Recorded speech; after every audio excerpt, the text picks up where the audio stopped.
Welcome back to Healthier Daily, where we seek clarity in a world of confusing health advice. I'm Dr. Ben Carter. Today we need to talk about seafood. For decades, we've been told it's the ultimate health food, the cornerstone of the Japanese diet, celebrated for creating the longest living, healthiest seniors on the planet. But if that's true, why are so many older adults who eat fish regularly still struggling with brain fog, joint pain, and fatigue? There's a disconnect. In fact, a recent analysis from the Environmental Working Group found that some of the most popular fish sold in U.S. supermarkets contain potentially unsafe levels of mercury or antibiotic residues. This suggests that the beautiful image of seafood as a perfect superfood has a much darker, more complicated truth. To help us navigate these murky waters, we are honored to have Dr. Shigaki Hinohara with us. Dr. Hinohara, thank you for being here. Where does the confusion begin? Thank you for having me. The confusion begins because we forget a fundamental truth. After 60, the body is like a wise old emperor. It is powerful, but it has also become sensitive. It can no longer tolerate fools or poisons. And some seafood, my friend, has become a beautiful poison. The choice we make in the market today can either be our medicine or a slow-acting toxin. Let me tell you a story to explain what I mean. I had a patient I will call Mr. Tanaka. He was 78 years old, a retired fisherman, a man with salt and sea in his veins. He had spent his entire life on the water, and he trusted its bounty completely.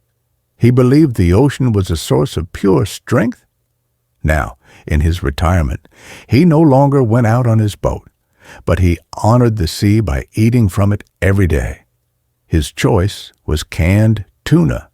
It was easy, it was affordable, and to him, it was the heart of the ocean in a can. He ate it for lunch almost every day for years.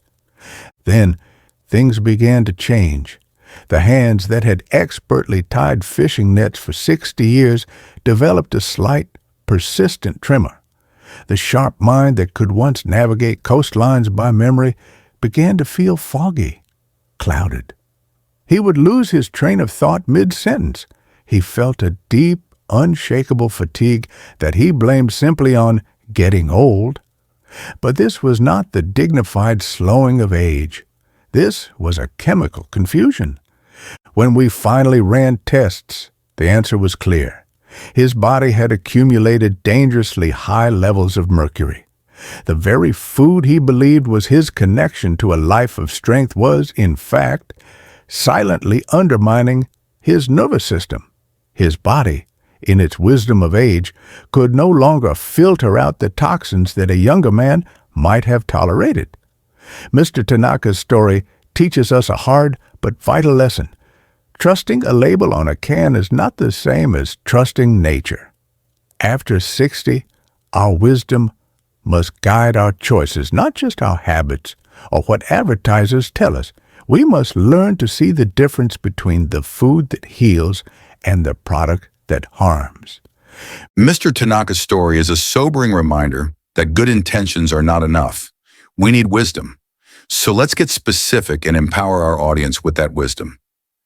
Dr. Hinohara, based on your experience, what is the first seafood on your list that people over 60 should seriously reconsider putting on their plates? The first is one of the most popular, yet one of the most concerning. It is farmed shrimp. There is an energy in food that we have forgotten to feel. A wild shrimp, caught in the clean, cold currents of the open ocean, has the energy of life, of vitality. But a shrimp raised in a crowded, warm, and often polluted pond has the energy of a sick city. It is tired. It is stressed. This is not just poetry. This is a truth the body understands, even if the mind has forgotten how to listen. What you describe as the energy of a sick city has a name in Western science: A high toxic load. Let's break that down. To prevent disease in these overcrowded ponds, industrial shrimp farms often use a cocktail of chemicals, including antibiotics and fungicides. When we consume these shrimp, these residues can disrupt our gut microbiome, the delicate ecosystem of bacteria in our intestines that governs everything from our digestion to our immune function. For a person over 60 whose microbiome is already less resilient, this disruption can lead to a state of chronic, low-grade inflammation, manifesting as aching joints, digestive distress, and unexplained fatigue. Furthermore, recent studies on aquaculture are showing that these ponds can be hotspots for microplastic contamination. These tiny plastic particles are absorbed by the shrimp and can accumulate in their flesh. When we eat them, these particles can act as endocrine disruptors in our bodies, further burdening a system that is already working harder with age. Let's move to the second seafood, which you've already touched on with Mr. Tanaka's story, but it bears repeating due to its popularity. Yes, the second is canned tuna. It is a tragedy, in a way. The tuna is a magnificent creature, a powerful, warm-blooded predator that is the emperor of the deep. It is a symbol of immense strength, and yet, through industrial fishing and canning, we have turned this symbol of strength into a potential source of weakness for our elders. The problem is that in its power, it feasts on many smaller fish, and with each meal, it accumulates their toxins. It is a process of concentration. As the top predator, it holds the toxic memory of the entire ocean food chain beneath it. And the primary toxin you're referring to is, of course, mercury. The danger of mercury is its silence. A key reason for this is its long biological half-life. That's the time it takes for your body to eliminate half of a substance. In a healthy young adult, the half-life of mercury can be around 50 days. But in an older adult with naturally slower kidney and liver function, this can stretch to 70, 80 days, or even longer. This means mercury accumulates in the body much faster than it can be removed. And it's crucial for consumers to know that not all canned tuna is the same. Canned white tuna, which is albacore, comes from a larger, longer-living fish and contains nearly 3 times more mercury than canned light tuna, which is typically made from the smaller skipjack or yellowfin species. While all carry some risk, for a senior, choosing albacore tuna is a much more significant gamble for their neurological health. What is the third seafood seniors should be wary of? This one is often marketed as a very safe and mild choice. Yes, safe, because it has been stripped of its character. Mild, because it has been stripped of its spirit. The third is tilapia. In Japan, our traditional diet is guided by a beautiful principle called shun.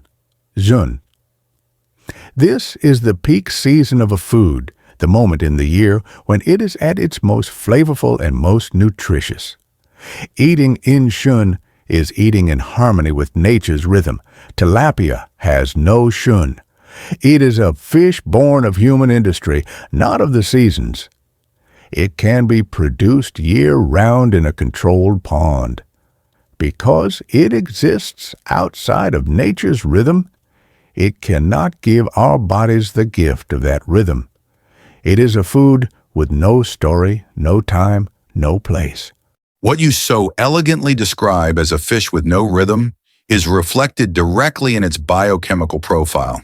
Farm tilapia has a notoriously poor ratio of omega-6 to omega-3 fatty acids, sometimes as high as 11:1. While our bodies need both, the ideal balance is closer to 1:1. When omega-6 fats are so overwhelmingly dominant, they are converted in the body through a biochemical route called the arachidonic acid pathway. This pathway produces molecules like prostaglandins and leukotrienes that are intensely pro-inflammatory. In simple terms, a senior eating tilapia regularly to fight inflammation may in fact be actively fueling it at a cellular level. It's a nutritional betrayal. That brings us to the fourth and final item on this list. It's something many people see as a harmless, cheap seafood option. It is the difference between a real flower and a plastic flower. One is life, the other is an imitation of life. I am speaking of surimi, which is sold as imitation crab.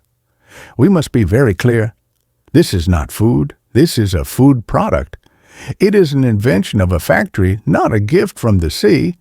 It is a paste of heavily processed, pulverized fish, mixed with starch, sugar, salt, and a host of artificial flavorings and preservatives. It is designed to trick your tongue for a moment, but it cannot trick your body.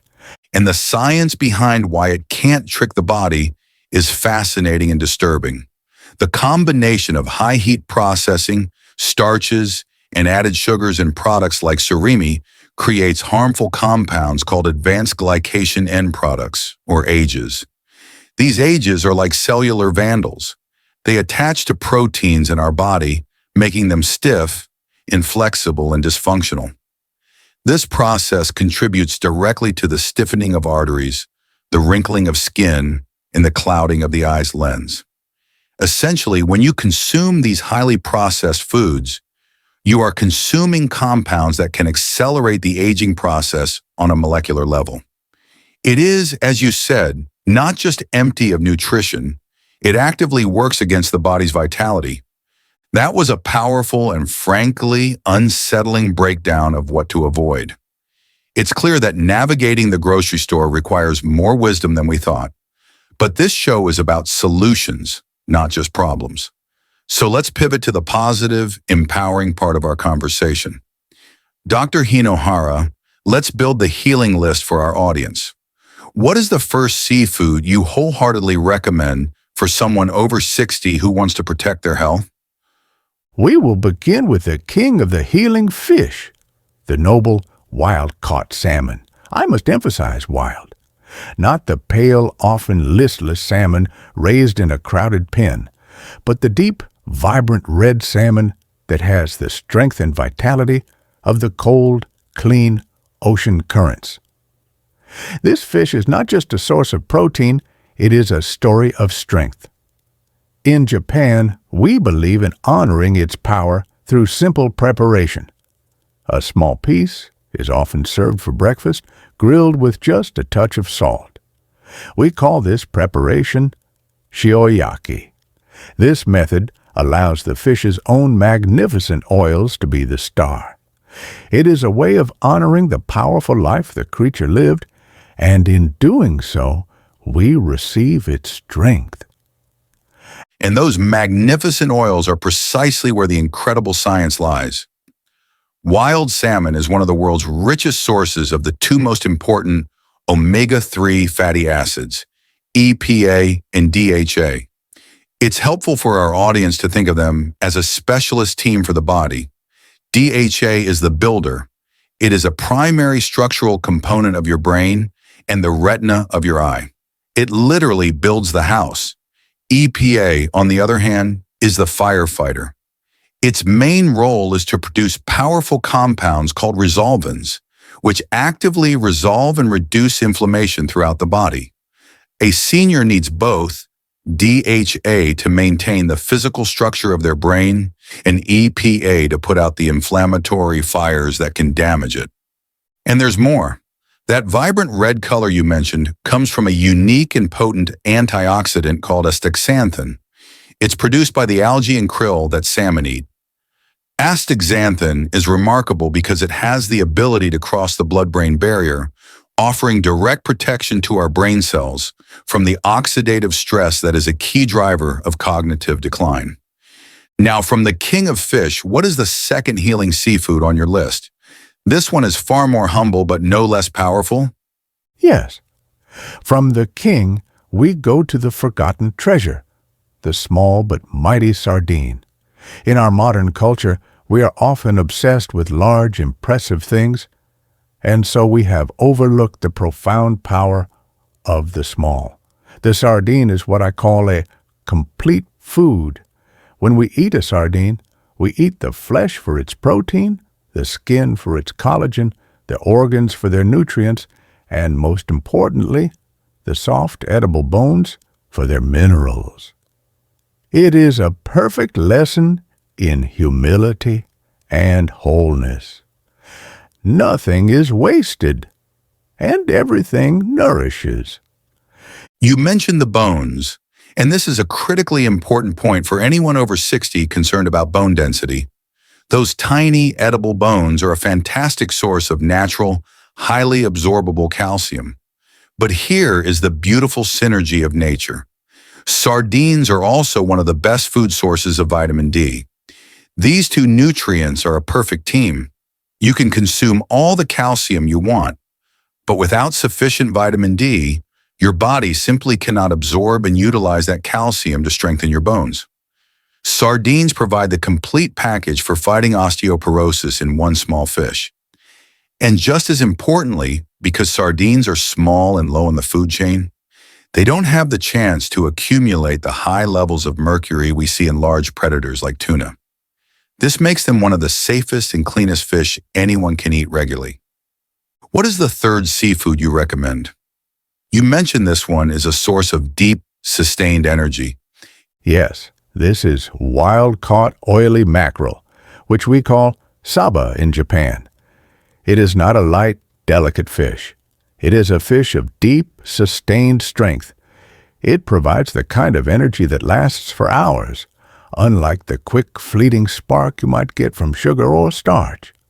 The preparation, again, is often shioyaki, grilled with a little salt.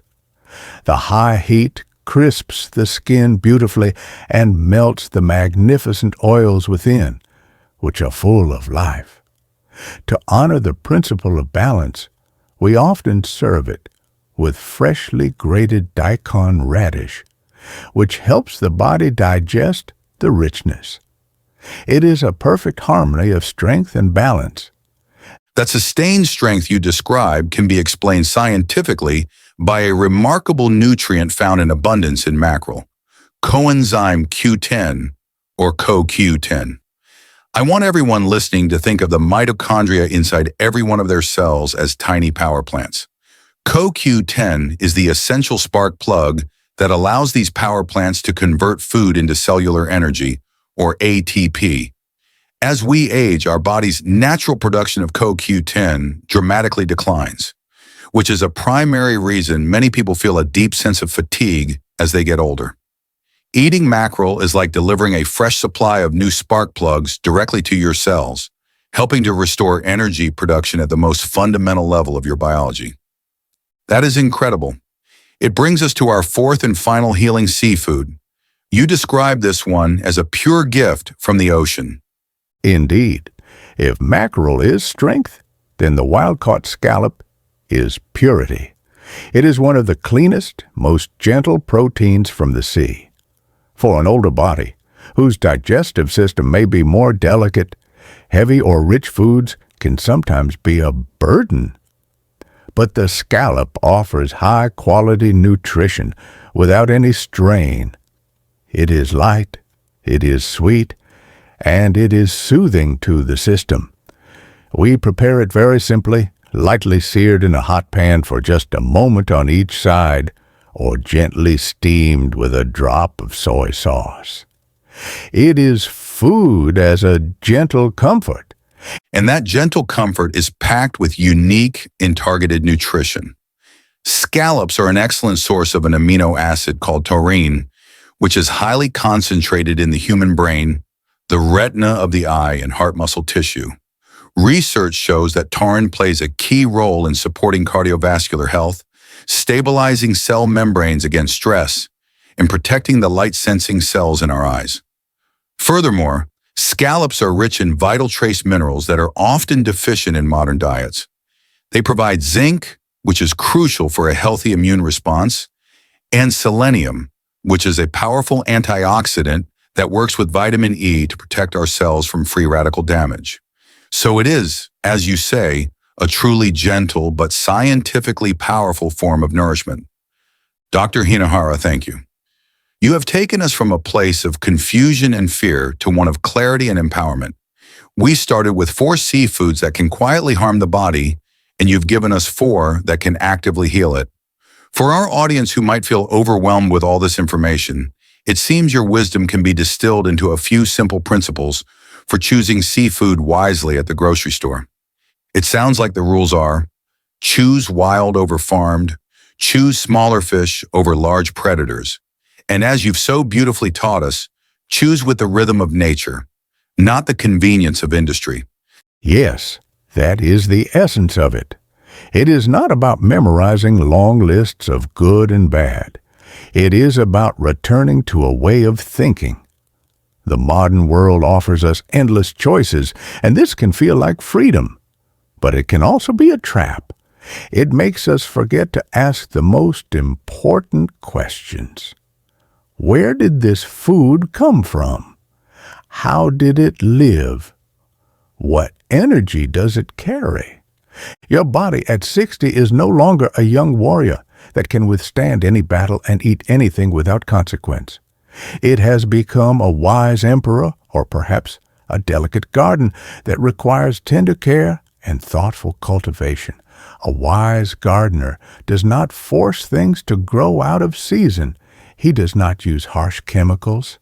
He listens to the soil, he respects the sun and the rain, and he chooses plants that are in harmony with the environment. This is how we must learn to treat our bodies. Listen to nature. Trust the wisdom of generations, not the cleverness of a factory. Choose your food with wisdom, not just with habit.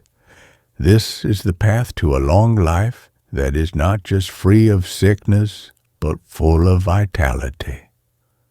A path to a life full of vitality. There is no better goal than that. Dr. Hinohara, your clarity is a gift. Thank you, as always, for guiding us with such profound depth and compassion. And to our incredible audience at Healthier Daily, thank you for joining us.